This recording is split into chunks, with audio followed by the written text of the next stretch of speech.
Radhe Radhe, and I welcome you all in this video. In the previous lecture, we discussed about the parametric tests, that what are parametric tests and how to apply them. Okay, and in this lecture, we are going to discuss about the non-parametric test. Okay, so non-parametric test, as we discussed earlier, are the tests which don't include any parameter. Okay, so after the completion of this video, you will be able to understand that what are parametric tests like the chi-square test, Fisher test, McNemar's test, Mann-Whitney U test, and Kruskal-Wallis test. This is unit 11 of your syllabus. So let's start with the chi-square test. So chi-square test एक ऐसा test है जिसको हम hypothesis testing के लिए use करते हैं, और ये टेस्टिंग हमें ये बताएगा कि आपकी जो ऑब्जर्व फ्रिक्वेंसी और एक्सपेक्टेड फ्रिक्वेंसी में कोई सिग्निफिकेंट डिफरेंस है या नहीं है. ठीक है, तो ये हमें काई स्क्वायर टेस्ट बताएगा. तो काई स्क्वायर टेस्ट को अप्लाई करने के लिए हमें सबसे पहले चीज़ चाहिए, जो हमारा डाटा है वो क्वालिटेटिव होना चाहिए. सो क्वालिटेटिव डाटा के लिए हमारा काई स्क्वायर टेस्ट यूज़ किया जाता है. सो काई स्क्वायर को डिनोट करने के लिए सिंबल जो है वो एक्स की शेप का होता है. जैसे हम एक्स को लिखते हैं वैसे ही काई स्क्वायर लिखा जाता है. तो chi square test is a statistical hypothesis test that is valid to perform when test statistic is chi-square distributed under the null hypothesis, specifically Pearson's chi-square test and variants thereof. Pearson's chi-square test, Pearson ने इसको दिया था तो इसलिए हम Pearson's chi-square test इसको बोलते हैं. कार्ल पियर्सन ने इसको दिया था. तो Pearson's chi-square test is used to determine whether there is statistically significant difference between expected frequencies or observed frequencies. Expected और observed means जो हम डाटा में ट्रू वैल्यूज़ लेकर आ रहे हैं. ट्रू वैल्यूज़ जो हमने डाटा के लिए नोट की हैं वो हमारी observed frequencies होंगी, और expected frequencies जो हम एक्सपेक्ट करते हैं कि हमारी फ्रिक्वेंसी इतनी होनी चाहिए थी, तो वो एक्सपेक्टेड फ्रिक्वेंसीज होंगी. एंड वन और more categories of a contingency table. तो कैटेगरीज में हमने उसको लेना है. ठीक है, कंटिजेंसी टेबल हमारा जो भी होगा उसके अकॉर्डिंग जो कैटेगरीज बनी होंगी उसके अकॉर्डिंग हमें अपना काई स्क्वायर देखना है. ठीक है, तो कैटेगरीज हैं तो इसलिए हम इसको कैटेगरिकल डाटा में यूज़ करते हैं, या फिर क्वालिटेटिव डाटा हो या कैटेगरिकल, एक ही बात है. ठीक है, तो कैटेगरीज अगर हम बना लेते हैं किसी डाटा में तो वो क्वालिटेटिव डाटा में आता है. तो एग्जांपल की हेल्प से स्टडी करते हैं. Suppose there is a city of 10 lakh residents with 4 neighbourhoods. अब यहाँ पे आपको 4 नेबरहुड्स दे रखे हैं ABCD. रैंडम सैम्पल दिया हुआ है 650 रेजिडेंट का of the city is taken and their occupation is recorded as white collar, blue collar और नो कॉलर. ओके, 3 आपको ऑक्यूपेशंस के लिए कैटेगरीज बना दी 3. ठीक है, नल हाइपोथेसिस ने लिया है कि person neighbourhood of residence is independent of person occupational classification. ठीक है, तो ये बताना चाहता है, ये डिस्कस करना चाहता है, ये चेक करना चाहता है कि क्वालिफिकेशन और रेजिडेंस में, ऑक्यूपेशन और रेजिडेंस में कोई डिफरेंस आता है या नहीं. ठीक है, तो ये नल हाइपोथेसिस है कि पर्सन के नेबरहुड की, ठीक है, जहाँ पर्सन रह रहा है उसके नेबरहुड की रेजिडेंस और उसके ऑक्यूपेशन में कितना इफेक्ट है, मतलब ये दोनों आपस में कितने रिलेटेड है, उसका कोई इफेक्ट उसके ऑक्यूपेशन पे पड़ रहा है या नहीं पड़ रहा है. ठीक है, तो उसके हिसाब से उसने डाटा दिया आपको.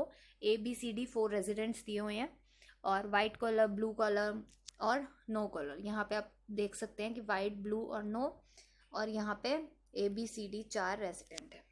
ठीक है, वाइट कॉलर में जो A सिटी में रहते हैं और वाइट कॉलर में है वो 90% है. B सिटी में वाइट कॉलर इतने हैं, C में वाइट कॉलर इतने हैं. ठीक है, D में वाइट कॉलर्स इतने हैं, और ये टोटल वाइट कॉलर आए हैं हमारे पास 349. ठीक है, ब्लू कॉलर जब हम देखेंगे तो 30, 50, 51 और 20, और टोटल इनका सम यहाँ पे दे रखा है. ठीक है, जब आप ऐसे करोगे तो सम आपका ये मिलेगा, और जब ऐसे हॉरिजॉन्टली चलोगे तो आपको सम ये मिलेगा. जब वर्टिकली चलोगे तो सम आपका 150 की बना. और ये जो 650 आप देख रहे हैं ये दोनों तरफ से बनेगा आपका. हॉरिजॉन्टली को प्लस करो और वर्टिकल सबको प्लस करो तो ये आपका 650 देगा, क्योंकि हमने सैम्पल कितने का लिया, 650 का. ठीक है, तो नेक्स्ट क्या कहता है, ये हमें चेक करना है कि इनमें कोई डिफरेंस है या नहीं है. ठीक है, तो सबसे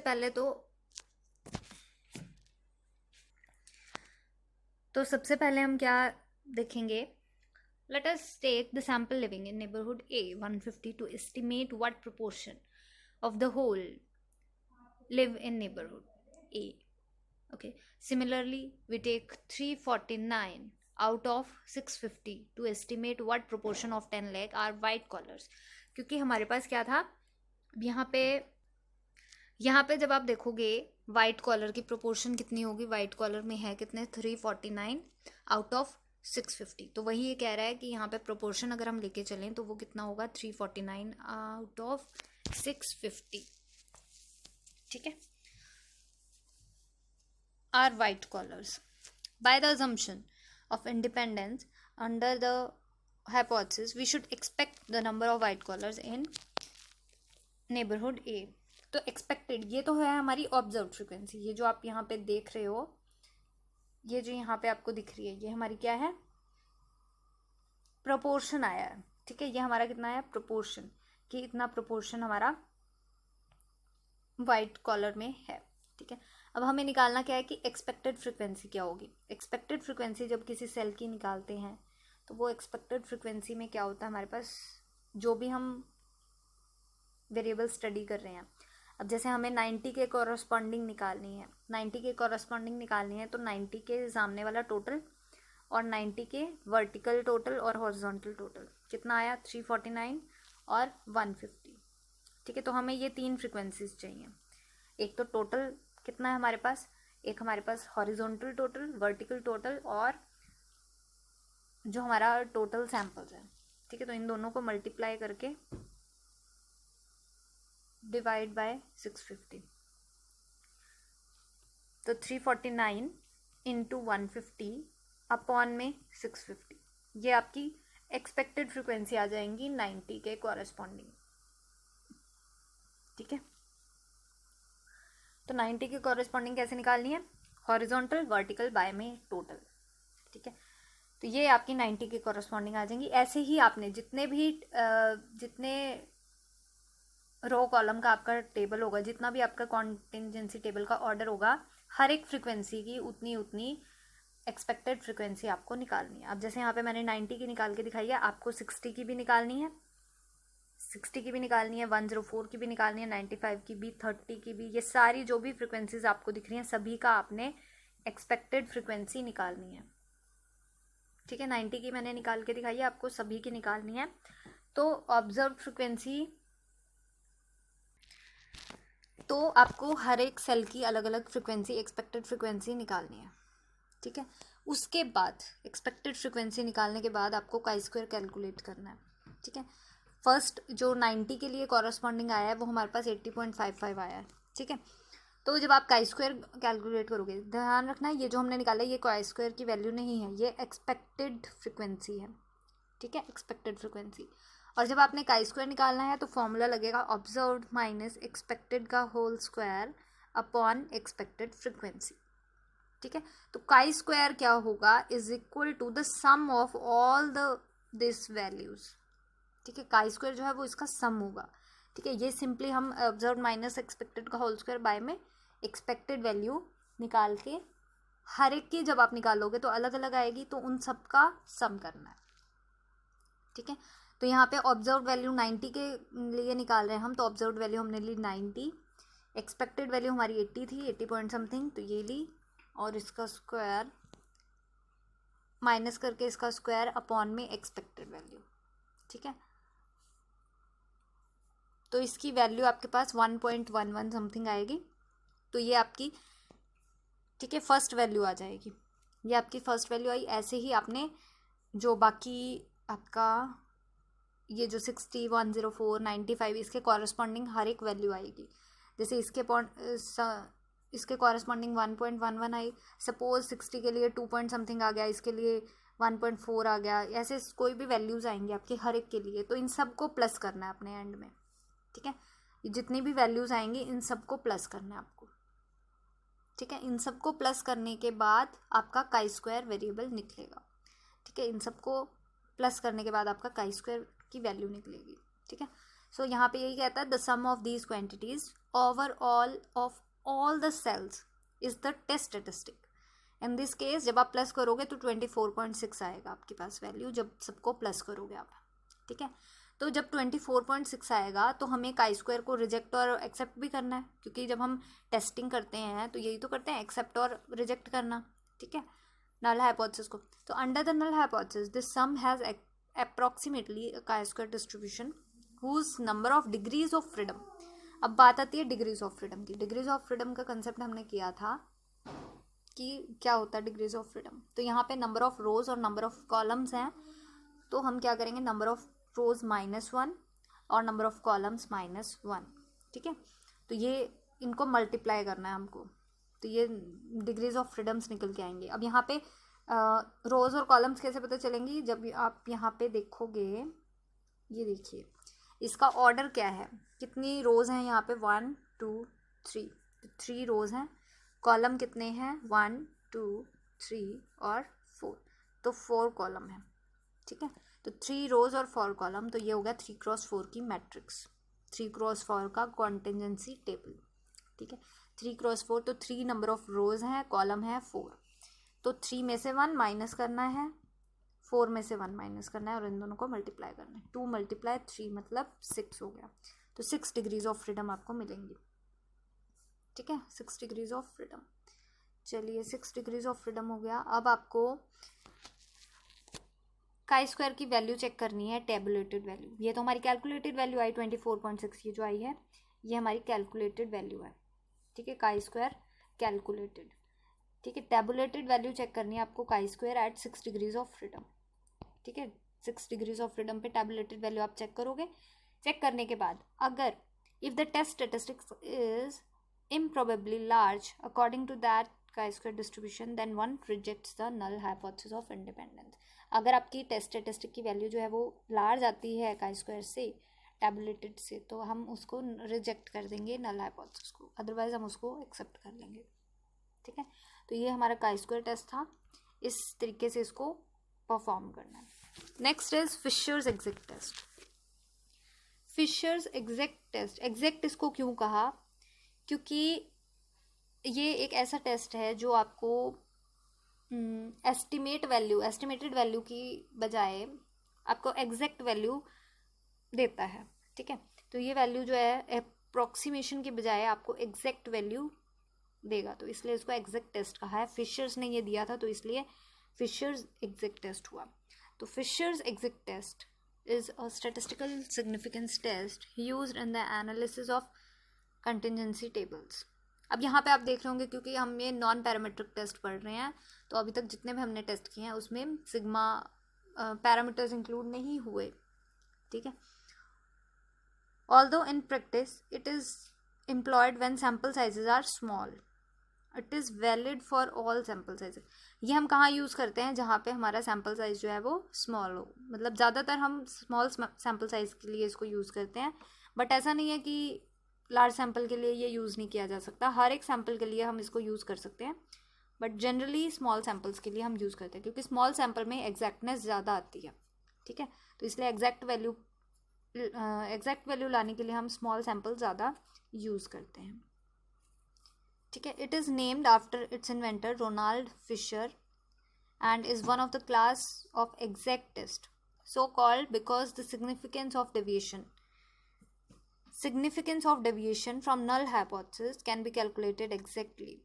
तो एग्जैक्ट टेस्ट क्यों कहा है, क्योंकि जब हम डेविएशन कैलकुलेट करते हैं इसकी नल हाइपोथेसिस से, तो वो जो है वो एग्जैक्टली कैलकुलेट होती है, ठीक है। एस्टिमेशन या अप्रॉक्सीमेशन की बजाय एग्जैक्टली कैलकुलेट होती है, तो इसलिए हम इसको एग्जैक्ट टेस्ट बोलते हैं, rather than relying on an approximation that becomes exact in the limit as the sample size grows infinity, as with many statistical tests। तो इसलिए हम यहाँ पे फिशर्स टेस्ट यूज करते हैं। तो इसके लिए फॉर्मूला क्या रहेगा, before we proceed with the Fisher test we first introduce some notations. We represent the cells by letters A, B, C and D, call the totals across rows and columns marginal totals। ये जो आपको यहाँ पे contingency table दिख रहा है, यहाँ पे ये तो हुए इसके सेल्स ABCD, जैसे हमने अभी का स्क्वायर टेस्ट में किया था, कॉन्टिजेंसी टेबल ही यूज़ होगा यहाँ पे भी, ठीक है। 2x2 का है जैसे ये, तो ABCD आपको वैल्यूज़ दिख रही हैं, और जो ये रो टोटल और ये जो कॉलम टोटल है इसको हम मार्जिनल टोटल्स बोलते हैं, ठीक है। A+B, ये रो वाइज कैलकुलेट हो रहा है तो A+B C+D, ठीक है। ये कॉलम वाइज कैलकुलेट हो रहा है तो A+C और B+D, ठीक है। तो इस हिसाब से ये टेबल रहेगा, और जो हमारा फाइनल टोटल है वो A+B+C+D रहेगा, वो n जितना हम सैम्पल साइज ले रहे हैं, ग्रैंड टोटल ये हमारा n रहेगा, ठीक है। तो इसको निकालना कैसे है, सबसे पहले तो हम इसमें p वैल्यू निकालते हैं, p क्या आती है हमारी, ठीक है। तो Fisher showed that the probability of obtaining any such set of values was given by the formula. Probability मतलब p वैल्यू निकालेंगे जब हम, तो वो क्या होगा, जब हम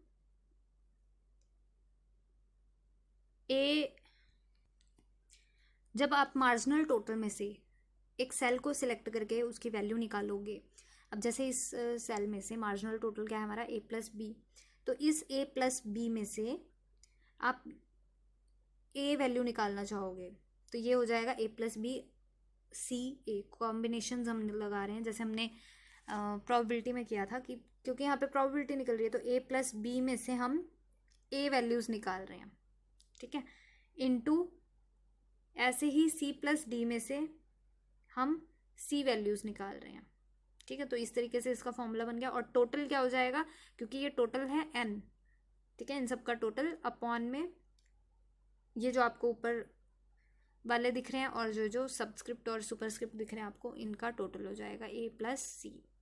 प्रोबेबिलिटी ये निकल के आएगी जब आप A और C की वैल्यू निकालोगे। जब आप B और D निकालोगे तो वो भी इसके इक्वल ही होगी, क्योंकि ये रैंडमली सिलेक्ट किया है तो ये वैल्यूज़ इक्वल होंगी, जैसे आपको यहाँ पे दिख रहा है कि A+B में से A वैल्यूज़ निकालो, C+D में से C values is equal to A+B B values और C+D में से D वैल्यूज़, और नीचे वाले भी A+D और B+D हो जाएंगे, A+C और B+D। तो इसको जब आप ओपन करोगे फैक्टोरियल्स में तो ये जो आपको फॉर्मूला दिख रहा है कैसे ओपन होगा, NCR है क्योंकि ये, तो ये क्या हो जाएगा A+B factorial upon A factorial और इन दोनों का डिफरेंस B फैक्टोरियल, ठीक है। NCR क्योंकि कैसे ओपन होता है, N factorial R factorial N - R factorial, इस तरीके से ओपन होगा। तो ये हमने वैल्यूज़ फॉर्मूला में डाल दी, और जब C+D को ओपन करोगे तो वो क्या आएगा, C+D फैक्टोरियल, क्योंकि ये मल्टीप्लाई में है तो हम इसको ऐसे लिख सकते हैं C फैक्टोरियल और साथ में D फैक्टोरियल, ये हमने इसको ओपन किया, ठीक है। तो ये आपकी वैल्यूज़ बनी। अब हम देखते हैं कि इसको ओपन करने से ये वैल्यू बनती है, तो ये जब इसको आप ओपन करोगे तो क्या बनेगा, A+B factorial upon B factorial और इन दोनों का डिफरेंस, जब आप डिफरेंस करोगे तो आपको मिलेगा A फैक्टोरियल, ठीक है। ऐसे ही C+D को करोगे तो C+D फैक्टोरियल D फैक्टोरियल, और इन दोनों को माइनस करोगे तो C+D - D कितना बचेगा, C फैक्टोरियल। तो देखिए यही चीज़ आई है दोनों, तो ये दोनों, इसका मतलब क्या है कि ये दोनों जो है वैल्यूज़ इक्वल है, चाहे आप A+B में से A उठाओ चाहे आप A+B में से B वैल्यूज़ उठाओ तो वो दोनों इक्वल आएंगी, ठीक है। और NC A+C ये भी इक्वल होगा, ठीक है। नीचे वाला अगर हम देखें तो कितना हो जाएगा, N factorial upon A+C factorial, और N में से A+C आप माइनस करोगे तो कितना बचेगा, B+D फैक्टोरियल, ठीक है। तो इसमें से कुछ कैंसिल आउट भी होगा, तो कैंसिल आउट होके आपके पास यही वैल्यूज़ आ जाएंगी जो आपको मिली हैं ऊपर, ठीक है। तो ये चीज़ वैल्यूज़ आ जाएंगी आपके पास। In order to calculate the significance of the observed data, the total probability of observing data as extreme or more extreme if the null hypothesis is true. अगर हमें सिग्निफिकेंस वैल्यू चेक करनी है observe data की तो हमारे पास total probability जो है वो लेस देन या एक्सट्रीम या मोर एक्सट्रीम होने चाहिए, नल हाइपोथेसिस अगर ट्रू है तो, मतलब लेस ग्रेटर देन और less than equal to. We have to calculate the values of p for both this tables and add them together. हमें जो पी की वैल्यूज जब हम निकालेंगे सारी के लिए कैलकुलेट करनी है और हमें उन सबको ऐड कर देना है। अब जो पी वैल्यू निकल के आई है वो जितनी स्मॉल होगी उतना ज़्यादा हमें एविडेंस मिलेगा कि हम नल हाइपोथेसिस को रिजेक्ट करेंगे। ठीक है, तो यहाँ पे क्या है हमारे पास पी वैल्यू जब हम निकालेंगे तो स्मॉल होनी चाहिए, जितनी ज़्यादा स्मॉल होगी उतना ग्रेटर एविडेंस होगा rejecting the null hypothesis. Smaller the p value, the greater the evidence for rejecting the null hypothesis. So here the evidence is strong that men and women are not likely to be studiers. तो यहाँ पे हम देख सकते हैं कि अगर आपको वैल्यूज पता होती तो नेक्स्ट टेस्ट हमारे पास आ जाता है मैकनेमार्स टेस्ट। ठीक है, इस टेस्ट को हम नॉमिनल डाटा पे भी यूज़ कर सकते हैं। नॉमिनल मतलब जब हम कैटेगरी वाइज किसी डाटा को कैटेगरी वाइज डिवाइड कर रहे हैं। ठीक है, 2x2 कंटिजेंसी टेबल्स पे अप्लाई किया जाता है ये। और डाइकोटोमस ट्रेट होना चाहिए हमारे पास, डाइकोटोमस ट्रेट पे मतलब 2 ट्रेट्स होनी चाहिए या 2 कैटेगरीज या 2 क्वालिटेटिव क्वालिटीज़ होनी चाहिए। ठीक है, with matched pairs of subject to determine whether the row और column marginal frequencies are equal. ठीक है, तो McNemar's test 2x2 contingency table पे अप्लाई किया जाता है। 2 ट्रेट्स होनी चाहिए इसके लिए और रो और कॉलम में हम चेक करेंगे कि मार्जिनल फ्रिक्वेंसीज इक्वल हैं या नहीं है। ठीक है, तो इस टेस्ट में जो कॉमनली यूज्ड पैरामीटर्स होंगे हमारे पास वो क्या होंगे? The commonly used parameters to assess a diagnostic test in medical sciences are sensitivity and specificity. ठीक है, तो ये वो वाले पैरामीटर्स नहीं है जो हम कह रहे थे पैरामीट्रिक टेस्ट वाले, ये सिंपली सेंसिटिविटी और स्पेसिफिसिटी हैं जो हम यूज़ करते हैं, जो हमें चेक करना है टेस्ट में। सेंसिटिविटी क्या है? एक ऐसी एबिलिटी जो किसी टेस्ट से ये पता करे, करेक्टली आइडेंटिफाई करे कि कितने पीपल जो हैं वो उनको वो डिजीज़ है, कोई भी डिजीज़ की जब हम चेकिंग कर रहे हैं तो कितने पीपल ऐसे हैं जो उस डिजीज़ से सफ़र कर रहे हैं। ठीक है, और स्पेसिफिसिटी ऐसी एबिलिटी है जो हमें वो पर्सन दे जो जिनको वो डिजीज़ नहीं है। ठीक है, तो sensitivity is the ability of a test to correctly identify the people with disease and specificity is the ability to test correctly identify those without the disease। ठीक है, अब अगर हमने एक ग्रुप लिया है तो अब हमने एक ग्रुप लिया, सेम ग्रुप लिया पेशेंट्स का। ठीक है, हम उस पर चेक करना चाहते हैं और उनकी सेंसिटिविटी और स्पेसिफिसिटी भी सेम है, मतलब number of people with disease और number of people without disease जो है वो सेम है। ठीक है, तो ये कंडीशन है हमारे पास कि सेम ग्रुप के पेशेंट्स लिए हमने और सेंसिटिविटी और स्पेसिफिसिटी भी सेम है। अब इस केस में अगर हम कोई टेस्ट अप्लाई करते हैं तो हमें क्या पता चलेगा कि दोनों इक्विवेलेंट है, क्योंकि जब sensitivity number of patients with disease और विदाउट डिजीज़ जब सेम आ रहे हैं तो इसका मतलब टेस्ट भी इक्विवेलेंट होगा। बट कई बार ये केस जो है वो फेल हो जाता है। ठीक है, कुछ रीज़न की वजह से, कई रीज़न ऐसे होते हैं जो इस टेस्ट को फेल कर देते हैं। ठीक है, इस रीज़न को फेल कर देते हैं, तो वहाँ पे हम क्या करते हैं, विद पेशेंट्स विदाउट डिजीज़ और विद डिजीज़ को हमें दोबारा से चेक करना पड़ता है और वो टेस्ट जो है वो मैकनेमार्स टेस्ट का बेसिस बन जाता है कि मैकनेमार्स में हम क्या करते हैं। ठीक है, मैकनेमार्स में हम सेंसिटिविटी और स्पेसिफिसिटी को कंपेयर करेंगे उसी ग्रुप के, जो हम ग्रुप ले रहे हैं उस ग्रुप के पेशेंट्स में सेंसिटिविटी और स्पेसिफिसिटी को कंपेयर करेंगे। तो ये हमारा मेन इसका मोटिव होता है मैकनेमार्स टेस्ट का।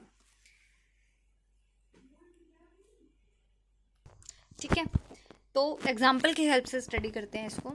एग्जाम्पल में ये कहता है 2x2 टेबल दिया हुआ है हमें, which tabulates the outcome of 2 test on a sample of n subjects. n subjects हैं हमारे पास, मतलब n टोटल पेशेंट्स हैं और यहाँ पे हमने 2 टेस्ट किए। टेस्ट 1 जो है वो पॉजिटिव आया इतने बंदों का, टेस्ट 1 जो है वो नेगेटिव आया इतने पेशेंट्स का। टेस्ट 2 जो है वो पॉजिटिव आया इतने पेशेंट्स का, टेस्ट 2 जो है वो नेगेटिव आया इतने पेशेंट्स का। ठीक है, तो ये जो फर्स्ट ए दिखा रहा है, ए क्या शो करेगा आपको, टेस्ट 1 इसका पॉजिटिव है और टेस्ट 2 भी इसका पॉजिटिव है। ठीक है, बी जो है वो क्या दिखाएगा, टेस्ट 1 पॉजिटिव है लेकिन टेस्ट 2 जो है वो नेगेटिव आया। ठीक है, सी क्या दिखाएगा, टेस्ट 1 नेगेटिव और टेस्ट 2 जो है वो पॉजिटिव आया। और डी आपको क्या दिखाएगा, टेस्ट 1 जो है वो नेगेटिव और टेस्ट 2 भी नेगेटिव, इसके दोनों टेस्ट नेगेटिव आए हैं। ठीक है, रो टोटल आपको पता चल गया, ए प्लस बी और इधर से सी प्लस डी और इधर से A plus C B plus D और ये टोटल एन हो जाएगा।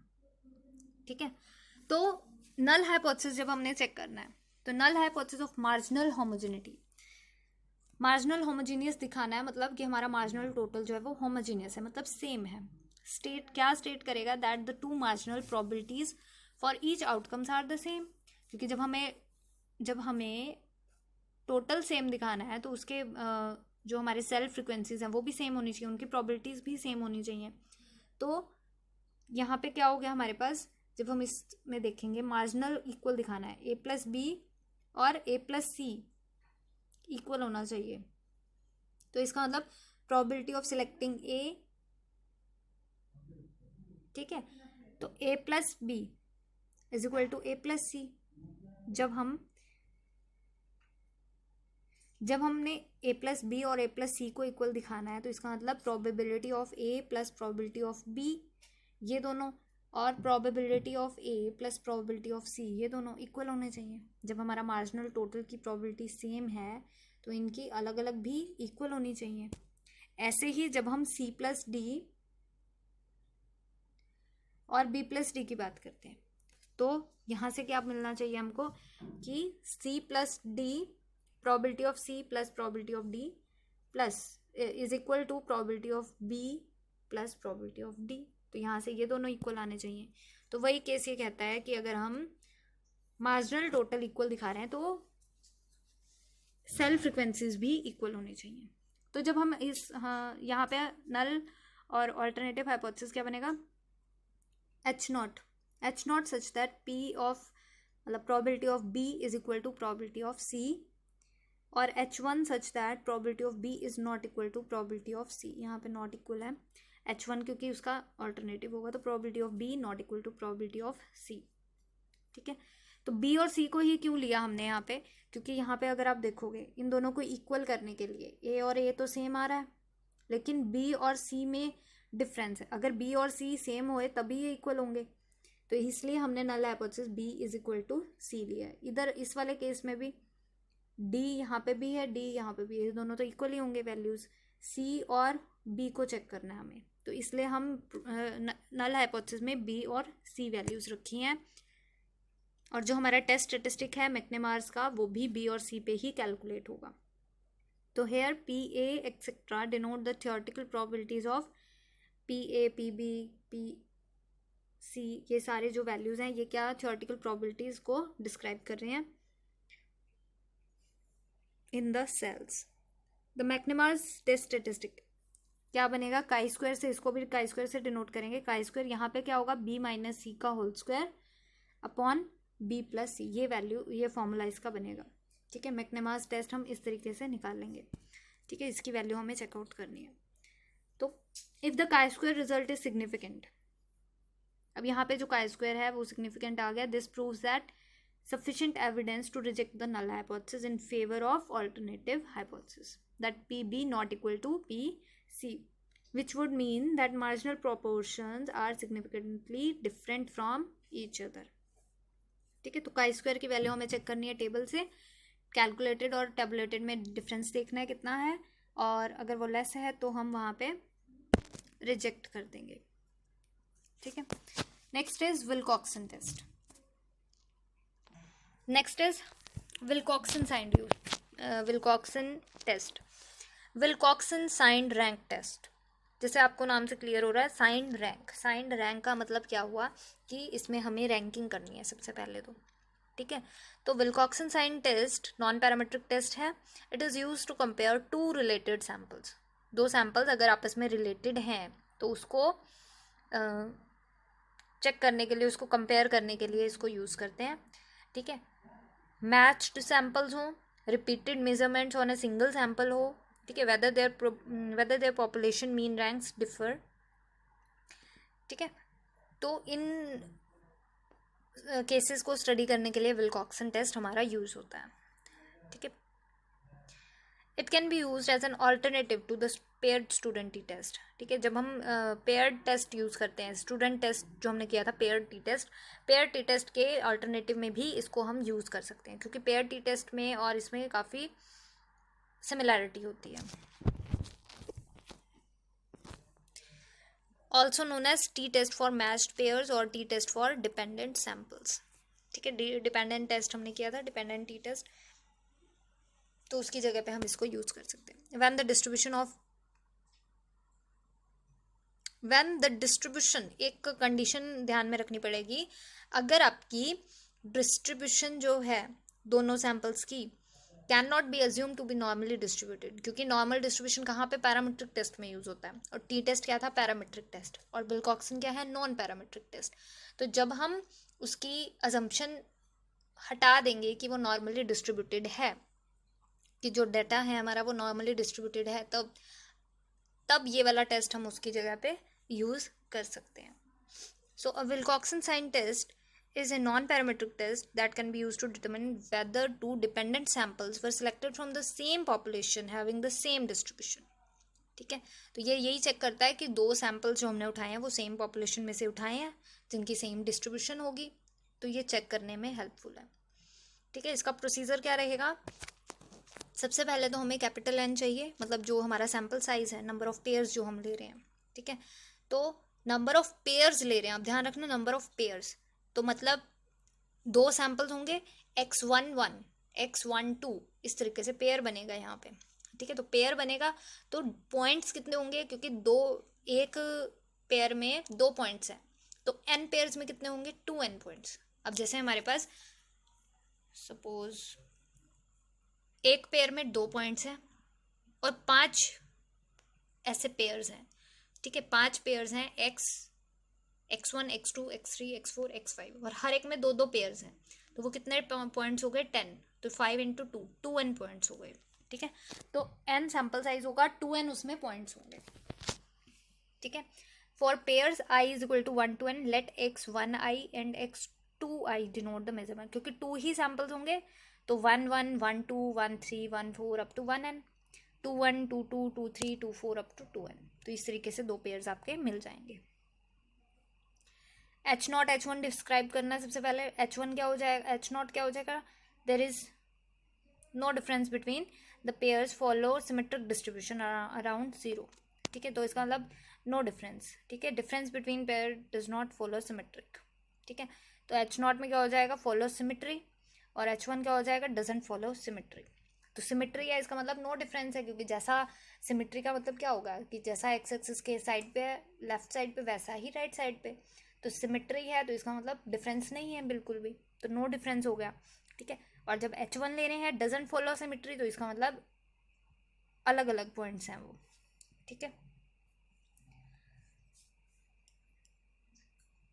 तो यहाँ पे इसके बाद हम क्या करेंगे, H0 और H1 को डिफाइन कर दिया, तो इसके बाद हमें क्या करना है, for i goes from 1 to n, calculate करना है हमको x2i माइनस x1i का modulus value, and SGN x2i minus x1i, where SGN is the sign function. तो नाम इसको आपने देखा था विल्कॉक्सन साइन रैंक टेस्ट, तो इसमें 2 चीज़ें यूज़ करनी है, साइन और रैंक।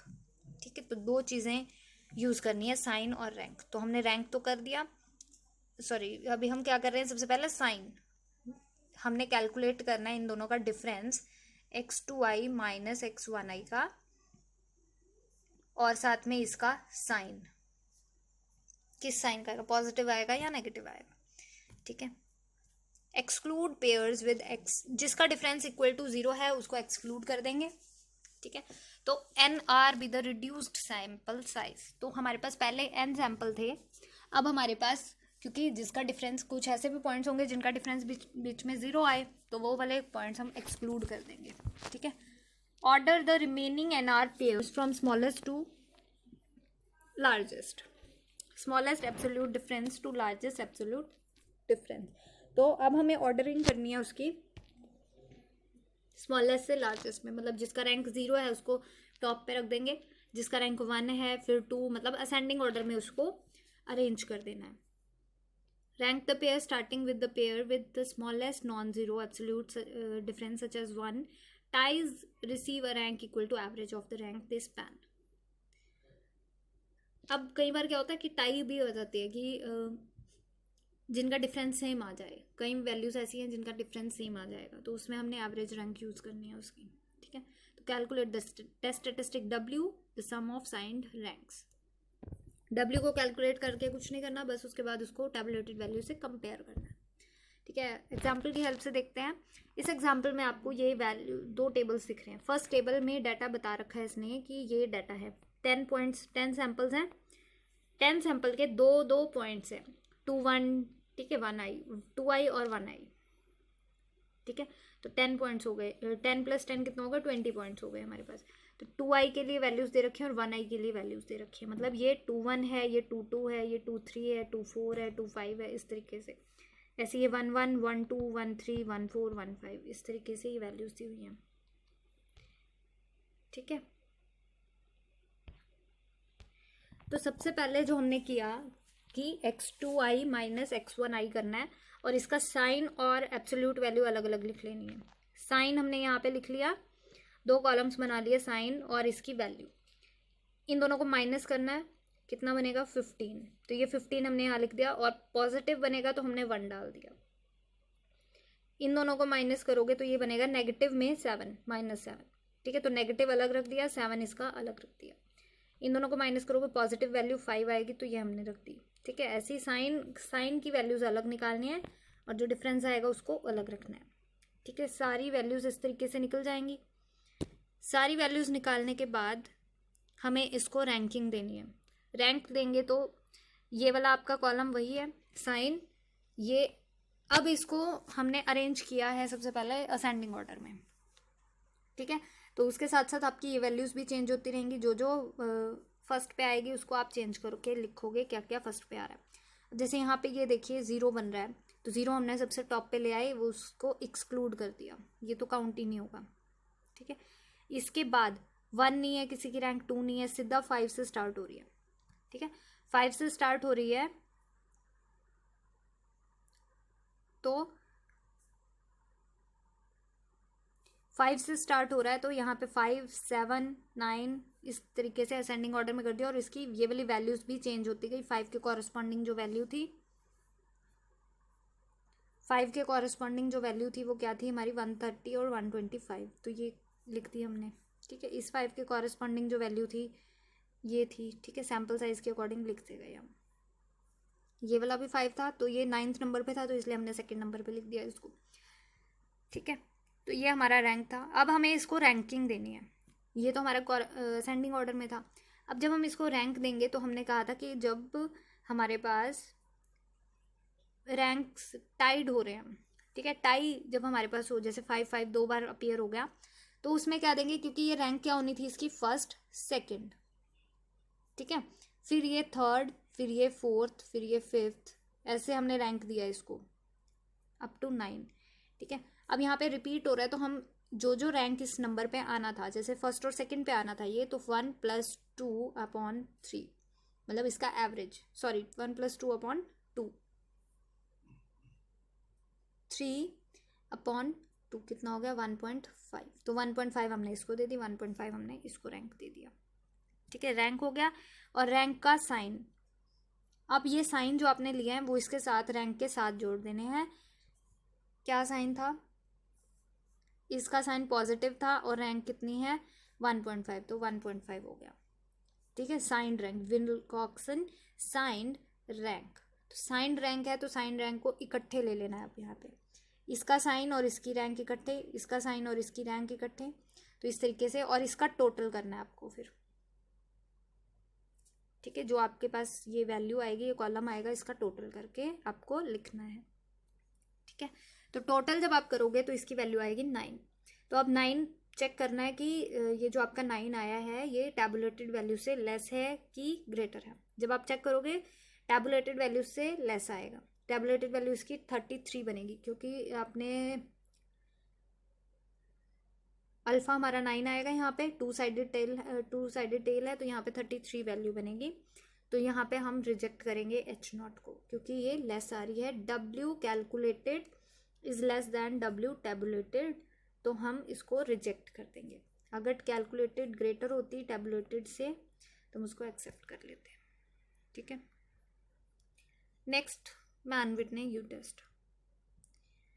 तो इसको हम मैन विटने विल्कॉक्सन यू टेस्ट भी बोलते हैं, या फिर हम विल्कॉक्सन रैंक सम टेस्ट भी बोलते हैं, और विल्कॉक्सन मैन विटने टेस्ट भी इसको बोलते हैं। ठीक है, इसके कई नाम हैं। करना क्या है इसमें, नॉन पैरामीट्रिक टेस्ट है of null hypothesis that probability that randomly selected value from one population is less than randomly selected value of second population। मतलब हमें चेकिंग क्या करनी है, अगर हम दो पॉपुलेशन में से कोई वैल्यू निकाल रहे हैं तो हमें ये चेक करना है कि probability of selecting this और probability of selecting this is less। First population और सेकेंड पॉपुलेशन की probabilities जो है इसमें से सिलेक्ट करने का कोई सैम्पल और इसमें से सिलेक्ट करने का, तो वो इससे कम है। ठीक है, ये चीज़ हमें चेकिंग करनी है। ठीक है, तो मैन विटने यू टेस्ट का फॉर्मूला क्या रहेगा, U1, क्योंकि दो चीज़ें निकालनी है हमने, यू टेस्ट है तो U1 और U2 हमारा बेस रहेंगे इसके कि U1 और U2 की वैल्यू निकालनी है। ठीक है, तो मतलब स्टेटिस्टिक रहेगा U1 और U2। U1 क्या होगा हमारे पास, N1 N2 N1 into N1 plus 1/2 minus summation R1। R1 क्या होगा, जो रैंक है हमारे पास। ठीक है, ऐसे ही U2 की value N1 first sample, N2 second sample, second के लिए निकाल रहे हैं तो N2 plus 1/2 minus summation R2, ये R2 का रैंक। ठीक है, तो यहाँ पे N1 क्या है, size of sample 1, N2 size of sample 2, और समेशन R1 क्या है, सम ऑफ सैंपल रैंक 1 रैंक्स, और R2 some of sample 2 ranks. ठीक है, अब जैसे यहाँ पे आपको ये टेबल दिख रहा होगा, इस एग्जाम्पल की हेल्प से स्टडी करते हैं कि क्या कह रहा है। दो ग्रुप्स दे रखे हैं हमको, ग्रुप 1 और ग्रुप 2। इस ग्रुप में हमारे पास कुछ वैल्यूज़ दे रखी हैं और उस ग्रुप में हमारे पास कुछ वैल्यूज़ दे रखी हैं। सबसे पहले इनको रैंक करना है, रैंकिंग देनी है। रैंकिंग देनी है तो सबसे छोटे से स्टार्ट होंगे 1, फिर इसको 2, फिर इसको 3, इस तरीके से हम इसको वैल्यूज़ देंगे। लार्जेस्ट वैल्यू आएगी 11 68 पे, और 90 पे 12th वैल्यू आएगी। ठीक है, अब यहाँ पे आप देख सकते हो 57 इधर भी था, 57 इधर भी था, और कौन से नंबर पे आना था ये 57, 8th नंबर पे, 8th पे, और ये 9th पे। ठीक है, 8 और 9 पे टाई हो रहा है, तो 8 प्लस 9/2, इसको आप कैलकुलेट करोगे, 17/2 करोगे तो 8.5 बनेगा। तो 8.5 इसको, 8.5 इसको। ठीक है, तो ऐसे ही आपने इस रैंक का समेशन कर लेना है, जो भी इसके रैंक्स आए हैं उन सबको ऐड कर लेना है।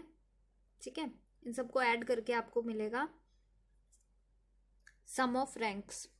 दो ग्रुप्स थे तो दोनों की अलग अलग रैंक कैलकुलेट करनी है, जैसे आपने यहाँ पे करी। ग्रुप 1 था तो इसकी अलग अलग रैंक कैलकुलेट कर ली, ग्रुप 2 था तो इसकी अलग अलग रैंक कैलकुलेट कर ली।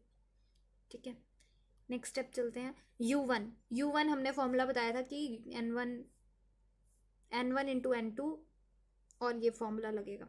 तो N1 की वैल्यू कितने सैंपल्स थे, फर्स्ट उसमें हमारे पास 6 सैंपल थे, 6 सैंपल्स दिख रहे हैं आपको यहाँ पे। ठीक है, तो 6 सैंपल्स हैं तो 6, और इधर भी कितने वैल्यूज हैं, 6। ठीक है, तो 6 इंटू 6 प्लस 6 इंटू 7/2 माइनस 26.5, जो हमारा सम ऑफ रैंक 1 आया। ठीक है, और इसको एडअप करोगे तो 30.5 आपको U1 की वैल्यू मिल जाएगी।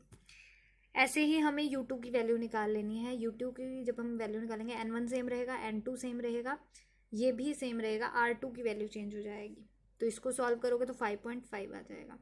अब इन दोनों में से, क्योंकि हमें प्रोबेबिलिटी ऑफ स्मॉलर निकालना है, ठीक है, तो स्मॉल वैल्यू इसमें से सिलेक्ट करेंगे, कौन सी वैल्यू स्मॉल है।